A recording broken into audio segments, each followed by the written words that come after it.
Biləsuvarda kişi toyda mahnıya görə döyülüb. Hadisə Amankənd kəndində baş verib. Sakinlərdən birinin həyətində keçirilən toy axşamı məclisində toy sifarişi üstündə mübahisə yaşanıb. Belə ki, qonaqlardan biri bəyin dayısı oğlu 32 yaşlı Mustafa Bədirovun sifariş etdiyi mahnını dayandırıb.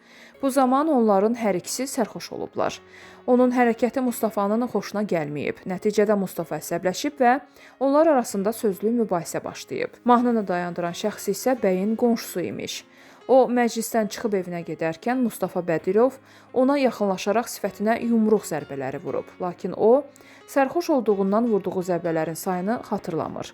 Hadisə ilə bağlı Cinayət Məcəlləsinin 128-ci qəsdən sağlamlığa yüngül zərər vurma maddəsi ilə cinayət işi başlanıb.